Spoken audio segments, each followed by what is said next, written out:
Hey guys, how's it going? It's Luis with LJ Customs. Today we're going to be doing a sweet Bose install on a 2017 2500 Silverado. So the Bose amp for a lot of you guys is going to be back there on that back wall. So you can see usually there's some carpeting in the front of it. This customer already has most of the equipment already installed. He went to another shop, they hacked it up. They tapped into one of the rear doors, and then they used that L.L.C to feed his 5-channel amplifier, which, now his speakers all sound muddy. There's no EQ, his Bluetooth isn't working properly, and he's having some other issues with door chimes and features that the Bose amp generally offers. This is why you should not use a 2-channel L.L.C to do a full system install. So today, what we're going to be using is going to be our Loopback harness for the Bose. So this is a harness that plugs in at the Bose amp.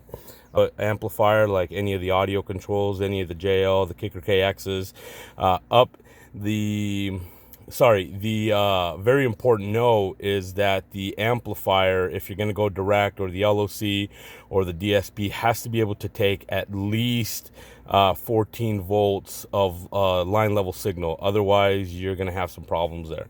And then this would be the return side that's going to go from its 4-channel, and this is going to take it back through the door speakers.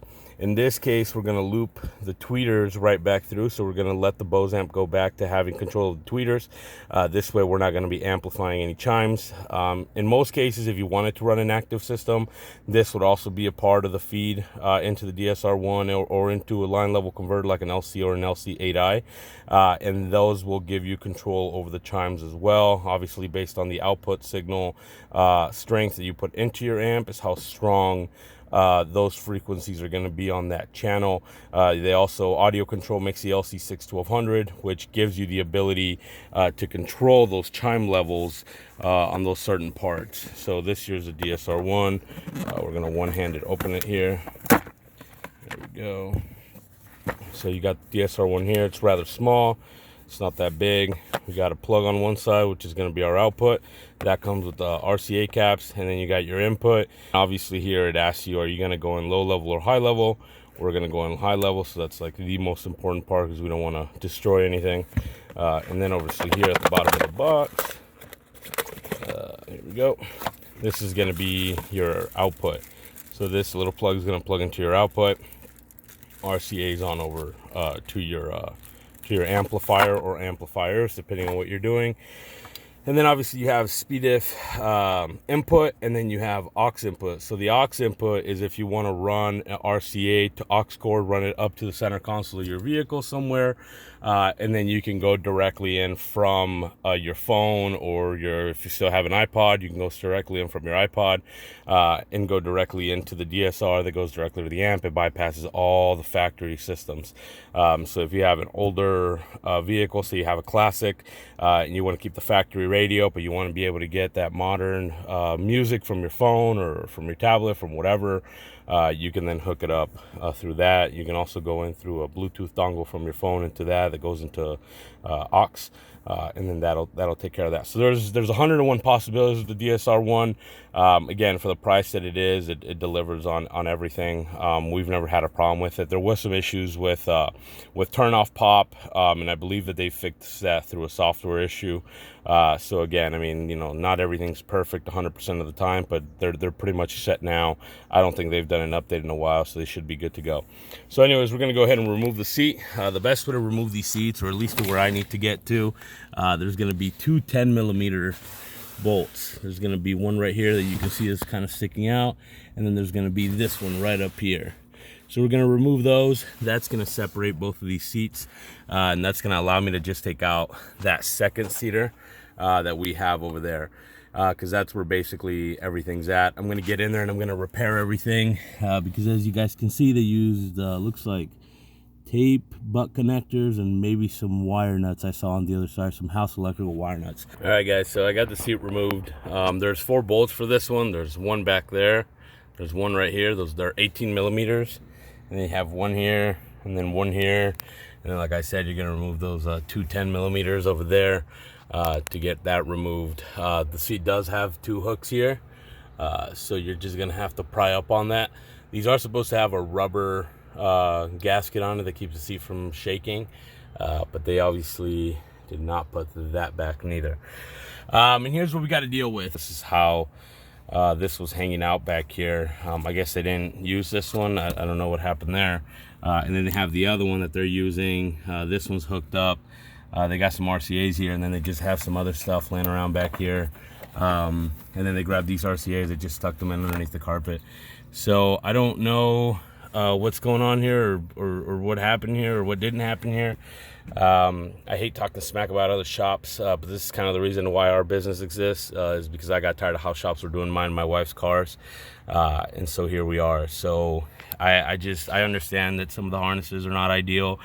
You know, Pack makes some good stuff too, and you know, I understand that sometimes the prices are not ideal, but I guess you have to value in insurance, warranty.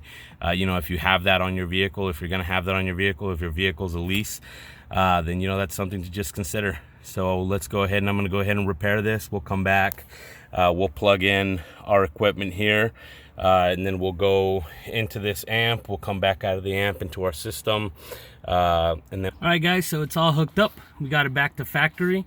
So this will at least give us a fighting chance for where we start. So when I go ahead and I'm going to pause it, and then I'm going to come back, I'm going to show you guys what we're going to be doing, how we're going to be plugging it in. This is what it would look like before anybody touches it. Obviously there's going to be carpeting in the front. They went ahead and they cut out all this carpeting. I don't understand why. All right guys, so we're done with the install. So like we said, the other shop had already installed this.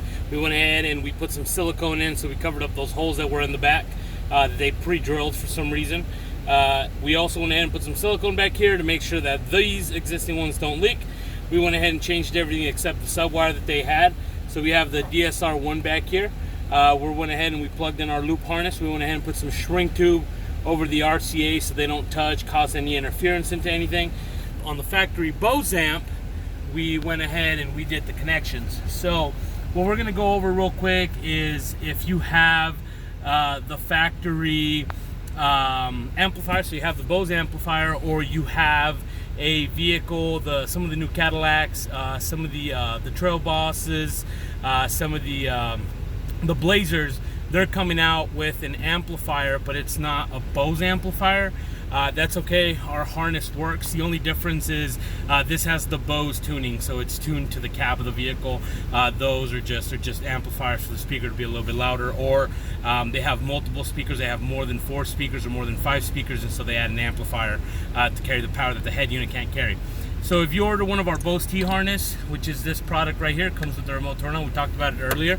You get a pack unit, or you get some kind of an L.L.C that you pick on to add it. We add it on there for you. This is the ANC module. This is the ANC bypass. Ours will work with the Cadillac. So it'll work with all the Cadillac. It'll work with all GM trim models from 14 all the way to 19. And we're getting ready to come out with the ones for the 2020. The best way to know if you have ANC is right above where we're at, right here in the headliner, above the seat. There'll usually be a microphone on the headliner. So it'll usually be right up there where you see that little cutout. Now, if you do have the ANC microphone that's above the seat here in the center on the headliner, then you're going to need one of these. This is called an ANC bypass, and that's going to plug in right here. So what we do is you're going to reach in there. Again, you're going to unplug it.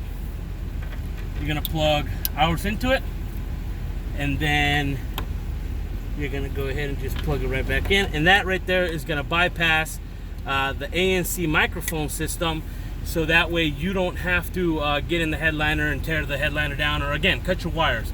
Okay guys, so right now we have the loop harness plugged in, but we're gonna pretend that the factory wires are plugged in. All you would have to do is reach underneath the seat. You're gonna find this plug, which is the furthest right. You're gonna unplug it. You're gonna grab the factory harness. This time we're gonna plug it in all the way.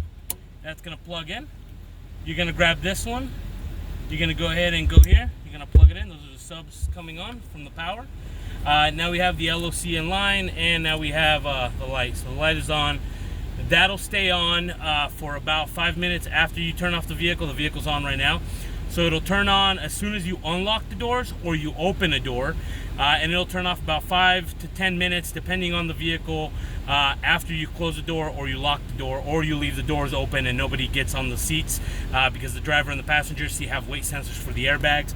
So long as nobody messes with that, you should be okay. And then obviously you have your RCAs, and then you have your gain.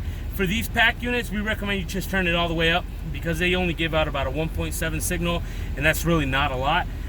So you want to go ahead and just turn it all the way up, get as much signal as you can to your amplifier. And so that's why we offer, you know, like we talked about, the Link 2 and the LC2i. So again, if you guys have any questions, feel free to give us a call. We're pretty much done with this. We're going to go ahead and put the seat back. If you guys do have questions, give us a call. Remember to subscribe to the channel. Remember to follow us on Facebook. We do giveaways there. So give us a call, send us an email, send us a text message. We try to get back to you guys as fast as possible.